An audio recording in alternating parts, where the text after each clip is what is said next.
दोस्तों, आज हम पढ़ने वाले हैं हमारे कॉन्स्टिट्यूशन का एक बहुत ही इम्पोर्टेंट टॉपिक जिसका नाम है इमरजेंसी यानी कि आपात। ठीक है दोस्तों, तो आज हम लोग जो पढ़ने वाले हैं वो होगा हमारा टॉपिक इमरजेंसी यानी कि आपातकाल। आप सभी का अगर आप पहली बार हमारे चैनल से जुड़े हुए हैं तो स्वागत है हमारे चैनल एडो नेविगेटर में। और विदाउट एनी डिले चलिए शुरू करते हैं आज का हमारा टॉपिक जिसका नाम है इमरजेंसी। दोस्तों, इमरजेंसी अगर देखा जाए तो सबसे पहले समझिएगा हमारे कॉन्स्टिट्यूशन का जो पार्ट 18 है। क्लियर? हमारे कॉन्स्टिट्यूशन का जो पार्ट 18 है उसमें आपका इमरजेंसी आता है। और इमरजेंसी को बोरो किया गया है कौन से कॉन्स्टिट्यूशन से, कहाँ से? तो हमारे भारत का जो इमरजेंसी प्रोविजन है इसको हम लोगों ने बोरो किया है जर्मनी से। और आर्टिकल 352 से लेकर 360 तक जो आर्टिकल्स हैं वो रिप्रेजेंट करते हैं किसको? तो हमारे इमरजेंसी को रिप्रेजेंट करते हैं। और उसमें जो सबसे महत्वपूर्ण है वो है आपका नेशनल इमरजेंसी यानी कि आर्टिकल 352। अच्छा, कब हम लोग आर्टिकल 352 की नेशनल इमरजेंसी को लगा सकते हैं? सबसे पहले वॉर, अगर कोई वॉर का सिनेरियो होता है तब हम क्या कर सकते हैं? नेशनल इमरजेंसी को लगा सकते हैं। एक्सटर्नल एग्रीगेशन, अगर कोई बाहरी तक शक्तियां हमारे ऊपर क्या कर रहा है? एग्रीगेशन करने का कोशिश कर रहा है, अटैक करने का कोशिश कर रहा है। और आर्म्ड रिबेलियन यानी कि अगर इंटरनल डिस्टरबेंस होता है, अगर कोई सिपाही विद्रोह हो जाता है या फिर आर्मी क्या करता है? रिवेल कर देता है, उस केस में क्या होता है? नेशनल इमरजेंसी को लगाया जाता है। सबसे पहली बात याद रखिए, कौन डिक्लेयर करता है? तो डिक्लेयर बाय द प्रेसिडेंट। कौन लगा सकता है नेशनल इमरजेंसी? तो प्रेसिडेंट लगा सकता है। Must be approval by the parliament with in 1 month. और अपने मन से नहीं लगा सकते, उनको अप्रूवल चाहिए होगा किसका? आपका पार्लियामेंट का। कितना? 1 मंथ का। Continue for 6 month, can be extended. Maximum कितने समय के लिए रह सकता है? 6 मंथ के लिए रह सकता है। और कैन बी एक्सटेंडेड, कब एक्सटेंड कर सकते हैं? फॉर मैक्सिमम 1 ईयर, याद रखिएगा। फॉर मैक्सिमम 1 ईयर तक उसको क्या कर सकते हैं? एक्सटेंड कर सकते हैं। इसका इफेक्ट क्या होता है? Centres become very powerful. सबसे ज्यादा पावरफुल कौन हो जाता है? आपका सेंटर होता है। आपका जो आर्टिकल 19 है, फंडामेंटल राइट जो है, उसको क्या कर दिया जाता है? सस्पेंड कर दिया जाता है। Fundamental rights can be restricted. ठीक है। और अगर आपको फंडामेंटल रिलेटेड जो भी वीडियो अगर आपको चाहिए तो मैं ऑलरेडी इस चैनल में अपलोड कर चुका हूँ, फंडामेंटल राइट रिलेटेड। तो इस चैनल में जाकर क्या कर सकते हैं? उसको देख सकते हैं। यहाँ पे लिंक मैं आपको शेयर कर दूंगा। तो सबसे पहले हम लोगों ने देखा नेशनल इमरजेंसी क्या होता है। तो आर्टिकल 352 के अंडर में आता है। War, external aggregation, arm level के समय उसको लगाया जाता है। प्रेसिडेंट डिक्लेयर कर सकते हैं। पार्लियामेंट से अप्रूवल चाहिए 1 मंथ का। और कंटिन्यू फॉर द 6 मंथ तक कंटिन्यू रहता है। सेंटर्स बहुत ज्यादा पावरफुल हो जाता है और जितने भी फंडामेंटल राइट है वो क्या हो जाते हैं? आपके रेस्ट्रिक्ट हो जाते हैं। आगे बढ़ते हैं। अब यहाँ पे हम लोग आर्टिकल देख लेते हैं कौन कौन सा है। आर्टिकल 353 कहता है इफेक्ट ऑफ इमरजेंसी। अगर इमरजेंसी लग गया तो इसका इफेक्ट क्या होगा? Centre gets power over state list, executive power of centre increases. ठीक है, आपको पता होगा 3 प्रकार का लिस्ट होता है, यूनियन लिस्ट, स्टेट लिस्ट और कंकरेंट लिस्ट, जो कि हमारे कॉन्स्टिट्यूशन के 7th शेड्यूल में मेंशन किया गया है। तो यहाँ पर क्या होता है? सेंटर का जो पावर होता है वो क्या होता है? स्टेट लिस्ट, माने जो स्टेट लिस्ट का जो पावर होता है वो सेंटर के पास आ जाता है। और executive power of centre, centre का जो पावर होता है वो क्या हो जाता है? इंक्रीज हो जाता है। ये कहता है आर्टिकल 353। आर्टिकल 354 क्या कहता है? Distribution of revenue. President can modify the financial distribution between the centre and state.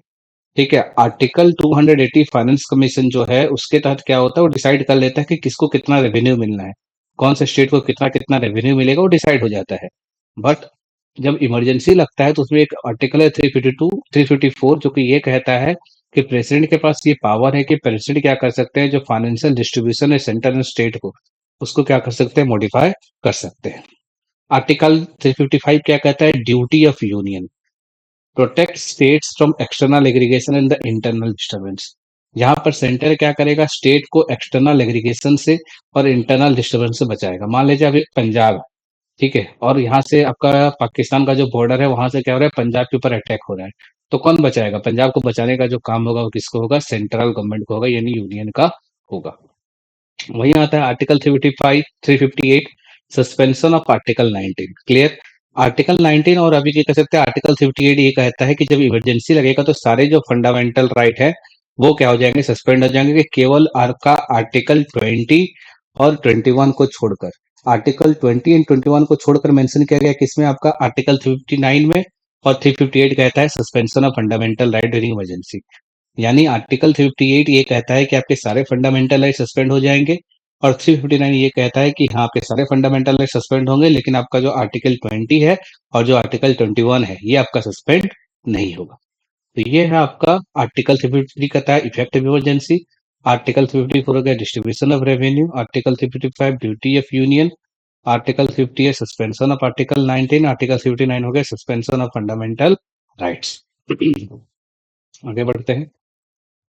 अब आता है स्टेट इमरजेंसी यानी कि आर्टिकल 356। स्टेट इमरजेंसी को कहा जाता है, याद रखिएगा, प्रेसिडेंट रूल भी कहा जाता है। When declare failure of constitutional machinery in the state. ठीक है, अगर एक स्टेट में जो कॉन्स्टिट्यूशनल मशीनरी है वो अगर आपका फेल हो जाता है, तब लगाया जाता है क्या, तब लगाया जाता है आपका स्टेट इमरजेंसी। की पॉइंट्स याद रखना है, गवर्नर रिपोर्ट टू प्रेसिडेंट। कौन बताएगा, तो जिस स्टेट के जो गवर्नर होंगे वो रिपोर्ट करेंगे किसको, प्रेसिडेंट को लगाएंगे, हाँ कि स्टेट में क्या हो चुका है, जो कॉन्स्टिट्यूशनल मशीनरी है वो क्या आपका फेल हो चुका है। स्टेट गवर्नमेंट डिसमिस, जो स्टेट गवर्नमेंट होगा उसको क्या कर दिया जाएगा, डिसमिस कर दिया जाएगा। और states comes under the central control, और जो स्टेट होगा उसको जो कंट्रोल करेगा वो कौन कर लेगा, तो वो कंट्रोल कर लेगा आपका सेंट्रल गवर्नमेंट कंट्रोल कर लेगा। तो ये होता है स्टेट इमरजेंसी, हम लोग प्रेसिडेंट रूल भी हम लोग कहते हैं। आप मुझे मुझे कमेंट बॉक्स में लिख के बताइए कि लास्ट स्टेट कौन सा है जहां पर प्रेसिडेंट रूल लगा था। ठीक है, भारत का लास्ट स्टेट कौन सा है जहां पर प्रेसिडेंट रूल लगा था। मैं आपके लिए हिंट्स देता हूँ कि वो स्टेट है नॉर्थ ईस्टर्न स्टेट। ये एक नॉर्थ ईस्टर्न स्टेट है। तो कौन सा वो नॉर्थ ईस्टर्न स्टेट है, या फिर जो कौन सा लास्ट स्टेट है जहां पर क्या लगा था आपका प्रेसिडेंट रूल लगा था। आगे बढ़ते हैं। रिलेटेड आर्टिकल 357 क्या कहता है, exercise of legislative power, parliament makes law for the state. ठीक है, जिस स्टेट में आपका लग जाएगा इमरजेंसी, स्टेट इमरजेंसी, तो उसका जो लॉ होगा वो कौन बनाएगा, तो उसका जो लॉ होगा वो बनाएगा आपका पार्लियामेंट। और एक और आर्टिकल होता है जो कि है आपका इंपॉर्टेंट 360। नॉर्मली आपको पता होगा तीन महत्वपूर्ण आपके इमरजेंसी है, एक हो गया नेशनल इमरजेंसी, एक हो गया स्टेट इमरजेंसी, और एक हो गया आपका फाइनेंशियल इमरजेंसी।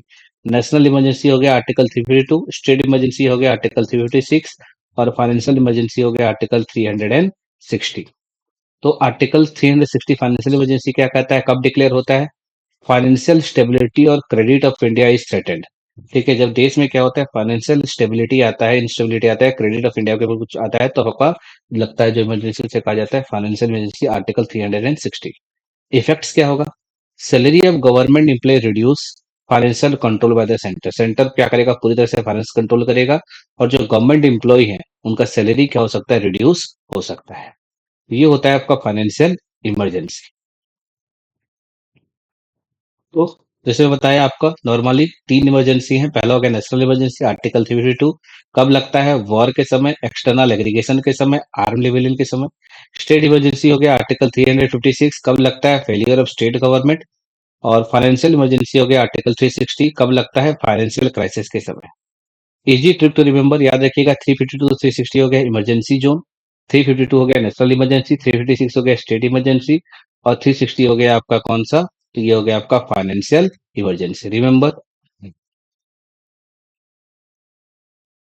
इंपॉर्टेंट पॉइंट्स अगर देखा जाए तो नेशनल इमरजेंसी अभी तक तीन बार डिक्लेयर हो चुका है इंडिया में, 1962, 1971, 1975। 1962 हो गया Indo China war, 1971 Indo Pakistan war, और 1975 में इंदिरा गांधी लगाई थी ड्यू टू इंटरनल डिस्टर्बेंस। तो तीन बार आपका नेशनल इमरजेंसी लगा है। क्लियर, आर्टिकल 20 एंड 29 कभी भी आपका फंडामेंटल राइट में सस्पेंड नहीं होता है। क्लियर, तो ये था हमारा टॉपिक आज का, जिसका नाम था नेशनल इमरजेंसी, या फिर हम लोग कह सकते हैं इमरजेंसी। तो अगर आपको ये वीडियो अच्छा लगा तो इस वीडियो को लाइक कीजिए। अगर अभी तक अपने चैनल को सब्सक्राइब नहीं किया तो चैनल को सब्सक्राइब कीजिए और अपने दोस्तों के साथ शेयर कीजिए। Thank you so much to all of you. Thank you.